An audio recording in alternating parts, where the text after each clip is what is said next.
Lonjakan kasus COVID-19 mulai berdampak pada fasilitas kesehatan selain tingkat keterisian rumah sakit yang mulai penuh. Sejumlah daerah melaporkan kekurangan oksigen. Fakta itu kontradiktif dengan paparan pemerintah yang menyebut stok oksigen untuk daerah dan juga nasional masih aman. Bagaimana sebenarnya kebutuhan akan oksigen di tengah terus melonjaknya kasus COVID-19? Langkah mitigasi apa yang bisa diambil oleh pemerintah untuk mengantisipasi kemungkinan terburuk kelangkaan oksigen? Mari kita akan diskusikan pada malam hari ini. Sudah tersambung lewat sambungan Zoom. Saya bersama dengan Dr. Darwito, Ketua Persatuan Rumah Sakit Seluruh Indonesia DIY. Selamat malam, Dr. Darwito. Selamat malam. Baik. Malam. Kami juga sudah tersambung dengan Dr. Adip Humaydi, Ketua Tim Mitigasi Dokter PBID. Selamat malam, Dr. Adip. Selamat malam, Mas Renhat. Baik, salam sehat selalu. Malam hari ini kita coba mendiskusikan bagaimana soal problematika stok oksigen yang mungkin sudah mulai dirasakan di beberapa daerah. Saya ingin ke Dr. Darwito terlebih dahulu. Kalau kita melihat narasi apa yang disampaikan oleh pemerintah pusat dan juga mungkin daerah, saya tidak tahu kalau kemudian Yogyakarta begitu ya, yang mengatakan bahwa stok ini masih aman, tapi faktanya berbeda yang ada di lapangan. Sebetulnya dari yang Anda dapat informasinya, Pak Darwito, bagaimana soal stok oksigen ya, khususnya di Yogyakarta dan juga di Jawa Tengah yang kabarnya memang mulai ada beberapa rumah sakit yang mulai menipis stoknya? Oke, begini ya, artinya bermula dari memang kan kita tahu yang adanya lonjakan pasien COVID masuk rumah sakit itu kan naik tajam. Pasti kebutuhannya naik kan. Nah itu rumah sakit yang sudah saat itu artinya melakukan kontrak kerja dengan vendor itu ada vendor yang memang keterlambatan 1-2 hari. Tapi saat itu kita bicarakan bersama di DIY, yaitu bahwa vendor tersebut siap untuk melayani dan sampai sekarang ya terpenuhi. Tapi untuk stok yang aman, sebenarnya ya perlu sama-sama kita duduk bersama. Oke. Tapi sejauh ini apakah memang ada beberapa rumah sakit ya temuannya yang mengalami kekurangan oksigen misalnya? Ya, artinya logis, suatu hal yang logis di mana pasien banyak, kebutuhan pasien-pasien untuk pasien COVID itu kan misalnya di problemnya di paru-paru, di mana dia sesak, napas, kemudian butuh oksigen yang lebih tinggi daripada normal, sehingga nanti saat masuk misalnya diberikan oksigen yang sekitar 10 liter per menit, itu kan kebutuhannya mesti naik. Itu adalah suatu hal yang logis. Nah ini kadang-kadang vendor yang mengadakan MOU dengan rumah sakit, itu kadang-kadang tidak memprediksi sedemikian besarnya lonjakan. Tapi dengan cara kita bicarakan kemarin di DIY, itu ya alhamdulillah mulai sedikit-sedikit teratasi. Mungkin 1-2 hari ini ya semoga bisa dilakukan pemenuhan teman-teman rumah sakit. Oke, kabarnya memang sudah ada kesepakatan ya, Dr. Darwito, antara asosiasi mungkin nakes dan juga dari rumah sakit dengan Pemda bahwa akan menambah 1 kontainer tabung atau mungkin stok oksigen. Benar demikian, Dok? Iya. Ya, itu kesepakatan dia ya. Tapi saya sebagai ketua PRD, DIY ya dalam artian kayak ya artinya saya menyarankan memang ke depan itu rumah sakit yang besar-besar itu membuat sendiri namanya investasi di dalam generator oksigen yang sebenarnya itu teknologi yang tidak begitu rumit dan harganya juga terjangkau. Bayangkan kalau kita rumah sakit itu minimal mempunyai generator sendiri, oksigen itu kan nggak perlu tergantung dari vendor. Modalnya sekitar ada yang 1,3 miliar, ada yang sampai 6 ya, tinggal pilih. Tergantung dari kapasitas itu sendiri. Oke. Mungkin begitu. Baik, Dr. Darwito, persisnya sejak kapan sebetulnya misalnya untuk wilayah DIY ya, Anda melihat ada demand yang begitu tinggi terhadap stok oksigen? Karena kan ini angkanya grafiknya naik terus ini, Dok. Apalagi per hari ini ya, Jogja juga angkanya tinggi penambahannya hari ini. Secara nasional ini angka kasus harian pecah rekor dalam tanda kutip begitu, 20 ribuan kasus. Apakah memang seminggu terakhir atau memang sejak beberapa minggu sebelumnya Anda sudah melihat bahwa ada kebutuhan akan oksigen yang akan bisa saja kemudian akan lebih tinggi lagi? Iya, logikanya kalau artinya kan kita bicara rumah sakit itu sebagai hilir, hulunya kan pasokan itu kan dari masyarakat. Kalau masyarakat di situ terjadi suatu namanya insidensi dari COVID itu makin naik, di bawah rumah sakit mesti naik. Nah itu yang kadang-kadang ini perlu kita bicarakan bersama, kita lakukan perencanaan bersama, tapi prinsipnya bahwa kita itu rumah sakit ya sesuai dengan kebutuhannya. Nah ini ke depan kalau teman-teman itu memang kita sarankan untuk menginvestasikan generator yang bisa memproduksi oksigen. Satu yang sudah di DIY itu satu rumah sakit, yaitu rumah sakit di Gunung Kidul, Wonosari itu sudah menginvestasikan generator oksigen tersebut. Oke, baik. Saya ke Dokter Adip. Dok, logis memang ya ketika ada kasus bertambah, tentu kebutuhannya juga meningkat, terutama untuk oksigen begitu. Nah, dari mulai munculnya berita-berita bahwa terjadi kekurangan stok oksigen menipis di sejumlah daerah, katakanlah sekarang mungkin masih terfokus di Jawa Tengah dan juga Yogyakarta begitu. Apa yang kemudian IDI catat ya dari stok oksigen ini, apakah memang didengar juga hal yang sama bahwa dari rekan-rekan dokter misalnya memang mengeluhkan hal yang sama, Dok? Ya, jadi perlu kami sampaikan, kondisi oksigen itu kan dia harus tersedia 24 jam. Ya, pada saat kemudian ada satu fase di mana 1 sampai 2 jam itu stoknya tidak terpenuhi, maka ini tentunya akan membawa satu konsekuensi yang juga bisa berpotensi bermasalah di dalam kondisi yang ada di pasien atau yang sedang mendapatkan perawatan. Nah, inilah yang kemudian terjadi. Jadi di awal yang minggu lalu, ada 2 kabupaten di Pati dan Kudus yang kemudian sempat ada kekurangan oksigen atau ada oksigen yang 1 sampai 2 jam. Nah, problemnya ini yang kemudian yang harus dilihat adalah bahwa oksigen itu ada oksigen yang tabung, ada oksigen liquid. Nah, oksigen tabung suplainya memang lebih mudah sehingga saat kemudian ada keterlambatan karena pengisian oksigen liquid, maka kemudian di stop oleh oksigen tabung. Tapi kemudian oksigen liquid inilah yang kemudian di beberapa wilayah termasuk Jawa Tengah, kemudian di DIY ini kondisi yang memang terutama adalah kebutuhan tentang oksigen liquid ini. Nah, pada saat kemudian kita bicara sekarang kondisi yang terjadi, apalagi kita bicara supply dan demand-nya. Suplai produksinya keterbatasan, tapi demand-nya luar biasa tinggi dengan kondisi saat ini. Maka yang kita harus perhitungkan adalah seperti yang disampaikan Dr. Darwito, semua rumah sakit atau dinas kesehatan harus bisa menghitung kebutuhan oksigen sehingga itu kemudian pasokan dari vendor, ya dari PT-PT yang kemudian mensuplai baik itu oksigen tabung atau oksigen liquid itu bisa diperhitungkan. Ya jangan sampai ada kondisi di mana yang tidak mendapatkan oksigen dengan baik karena suplai oksigennya terlambat atau kirimannya terlambat.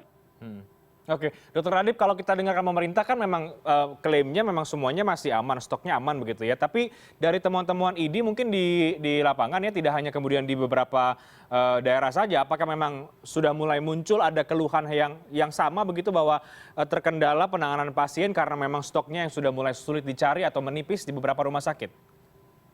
Ya, jadi pada saat kemudian bicara ada satu waktu, jadi 1 sampai 2 jam katakanlah. Ini yang kemudian juga dapatkan laporan dari teman-teman yang di awal itu di Jawa Tengah, kemudian di DIY. Sekarang potensi itu pun juga bisa terjadi di Jawa Timur. Maka yang perhatikan adalah jangan sampai stok oksigen ini terdampak. Gitu. Nah, upaya yang tentunya harus adalah tentunya kami mohon tiap rumah sakit bisa menghitung. Sehingga jangan kemudian sudah habis, baru kemudian pada vendor. Karena vendor pasti akan bicara supply, bicara produksi. Sehingga kalau kemudian bicara juga nanti transportasi dan distribusinya, maka harus benar-benar bisa dihitung berapa kebutuhannya, apalagi dengan demand yang cukup tinggi pada saat ini, sehingga stok itu akan bisa terus gitu. Dan ini nanti kita akan bicara tentang stok itu yang baik itu yang oksigen liquid maupun oksigen yang dengan tabung. Oke, Dr. Darwito sudah dikalkulasi dengan baik karena demand yang tinggi tadi yang kita bahas juga tadi dengan Dr. Adip? Itu memang namanya kapasiti itu mesti harus dihitung. Kita harus duduk bersama dengan para epidemiologi, berapa sih nanti diprediksinya, prediksinya pasien-pasien yang rencananya bisa masuk rumah sakit. Saya terus terang mengusulkan seandainya pasien-pasien itu yang masuk rumah sakit itu dipilah, yaitu kalau yang berat, kemudian sedang, setelah masuk rumah sakit yang ringan itu masuk shelter. Nah, shelter itu kadang-kadang tidak diperhitungkan ya. Shelter itu mestinya bukan difokuskan di suatu tempat yang jauh, misalnya di kota provinsi atau kabupaten. Justru shelter itu didorong ke desa. Sehingga nanti orang-orang itu desa yang OTG atau gejala ringan itu masuk ke shelter. Sehingga nanti rumah sakit itu kalau misalnya ada pasien yang sedang bisa kemudian masuk ke ringan, itu bisa di-delivery ke shelter desa-desa tersebut. Kan lebih efisien. Rumah sakit, bednya segera kosong, dipenuhi pasien yang memang masih bergejala. Itu adalah salah satunya. Tapi saya sekali lagi, untuk oksigen ini, tolong nantinya pemerintah dalam hal ini ya, kita memang versi ini adalah organisasi yang memang sangat memang mitra pemerintah. Kita mendukung supaya oksigen setelah adanya ketimbangan antara istilahnya pasokan, ini cenderung dinaikkan harganya. Ini yang perlu perhatian. Bahwa jangan sampai oksigen yang seperti ini di masa krisis ini vendor menaikkan harga. Begitu. Anda melihat ada gelagat bahwa ini bisa kemudian vendor menaikkan harga, Dr. Darwito? Ya, itu sebagai konsekuensi dalam hukum dagang kan, antara balance kan, bagaimana misalnya permintaan dan produksi sudah timpang kan dia bahasa Jawanya itu ngadi-adi, butuhmu seperti ini. Makanya itu harus ditekan, harus diregulasi oleh ya pemerintah. Jadi yang Anda sorotnya adalah pemerintah harus intervensi begitu ya, sebelum nanti ini akan semakin intervensi untuk menekan. Ya, nah bicara soal intervensi, kita harus break ini, Dr. Adib dan juga Dr. Darwito. Dari pandangan Anda berdua, langkah mitigasi apa yang bisa dilakukan oleh pemerintah ya untuk menyiapkan worst scenario, katakanlah begitu, karena kita tidak pernah tahu bagaimana kemudian grafik dari COVID ini, tapi melihat trennya sekarang sedang tinggi-tingginya, kemudian juga kebutuhan akan oksigen juga meningkat. Apa yang perlu dilakukan oleh pemerintah kita? Kita akan bahas di segmen berikutnya. Kami akan segera kembali sesaat lagi.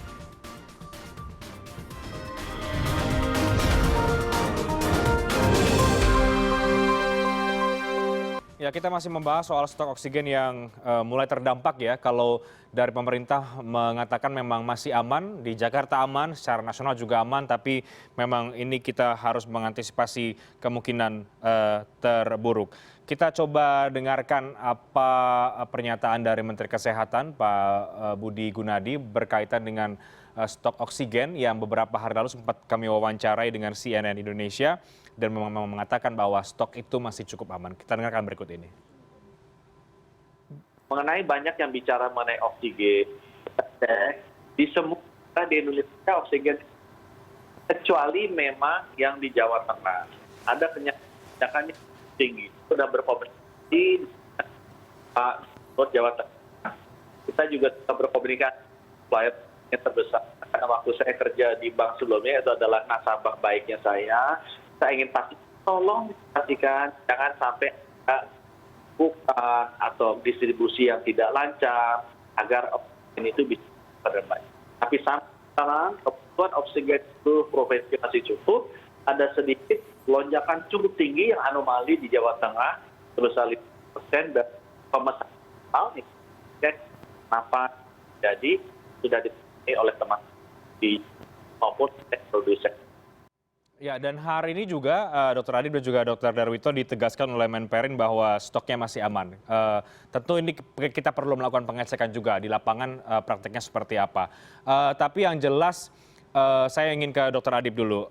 Dengan kondisi seperti ini, Dok, menurut Anda pemerintah harus bagaimana menyiapkan langkah-langkah mitigasi kemungkinan terburuk ya. Karena misalnya begini, bisa saja kemudian oksigennya bisa diproduksi secara cukup, tapi tabungnya ini kan yang kemudian juga menimbulkan kekhawatiran ya. Kita juga belajarlah dari negara yang lain, katakanlah India begitu yang sempat terjadi rebutan tabung ya. Mudah-mudahan kita tidak demikian, tapi paling tidak kita perlu untuk mengingatkan semua pihak. Ya, jadi kita melihat dari aspek supply dan demand-nya. Kalau demand jelas, sekarang ini demand yang luar biasa. Kalau biasanya kita tahu bahwa kebutuhan oksigen liquid itu yang diisi setiap 2 atau sampai 5 hari sekali, maka kita sekarang harus ambil langkah upaya yang liquid oksigen itu 2 hari sekali. Karena ini menjadi penting. Itu kaitannya dengan kebutuhan soalnya. Kemudian bicara tabung. Tabung oksigen selama ini berapa kebutuhan jumlah tabung oksigen kalau memang ya dari tabung oksigen. Apakah 5 tabung, apakah 10 atau 15? Ini harus dinaikkan dan 2 sampai 3 kali lipatnya. Ya kita bisa menghitung bahwa ini demand ini pasti akan naik. Dalam waktu ke depan demand ini akan naik. Nah, baru kemudian kita intervensi supply-nya. Nah, bicara tentang supply, bicara tentang produksi. Mana titik-titik yang bisa memproduksi?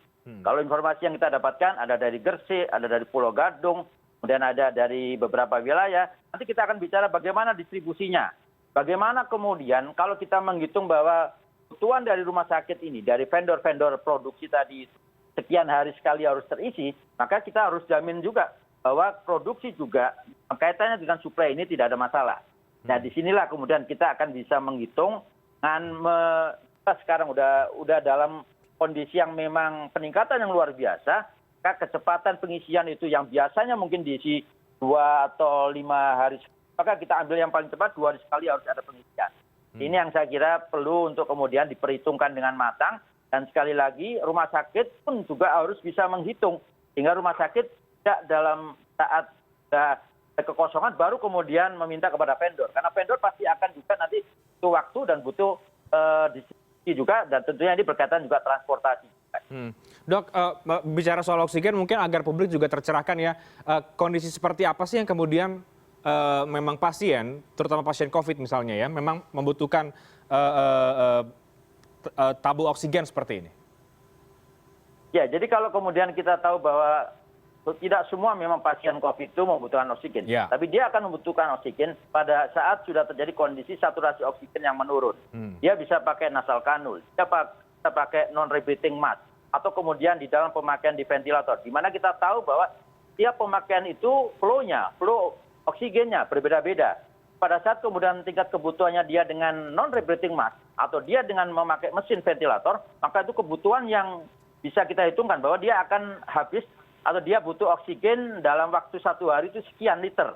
Nah, inilah yang sebenarnya bisa dihitung sebenarnya, dan kita bisa melihat dalam satu kapasitas kesehatan dengan ya ada pasien dengan berapa banyak memakai nasal kanul, berapa banyak memakai non-breathing mask, berapa banyak mesin ventilator di ICU, maka kita bisa menghitung bahwa 1 hari itu dia akan membutuhkan sekian liter gitu. Nah, ini yang saya kira bisa diperhitungkan, dan tentunya supplier akan sangat tergantung dengan informasi yang didapatkan, dan sekali lagi alert warning-nya saya kira ini perlu ada crisis system, crisis center yang kemudian jangan sampai dalam kondisi yang sudah tidak ada atau berkurang oksigen dalam waktu 1 sampai 2 jam, wah ini udah mau habis, tapi baru kemudian lapor, karena pasti supplier juga butuh waktu untuk melakukan distribusi dan transportasinya ini. Oke, karena di liputan sebelumnya ini Dr. Darito dan juga Dr. Adib ya, tim kami juga menemukan ya di lapangan, misalnya di sentra-sentra penjualan tabung oksigen ya, itu justru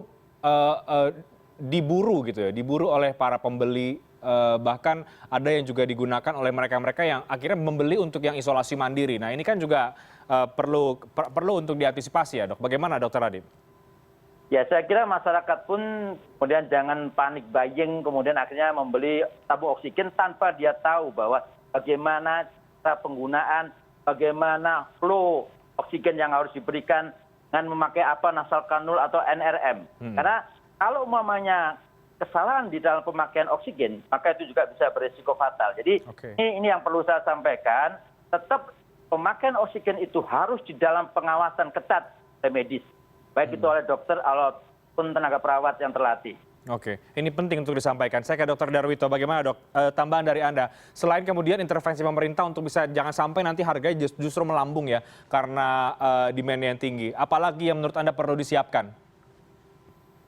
Ya sama ya dengan Dr. Kumaydi, mesti harus ada istilahnya perencanaan ya. Apapun yang terjadi, perencanaan kan gini ya. Kita itu ibaratnya melawan COVID itu perang ini, perang semesta itu. Kita mau menang atau tidak itu ya bagaimana suplai daripada amunisi kita. Bagaimana contohnya kalau oksigen ya kita teman-teman kita saat itu di PRTB kita harapkan oke lah tingkatkan 2-3 kalinya.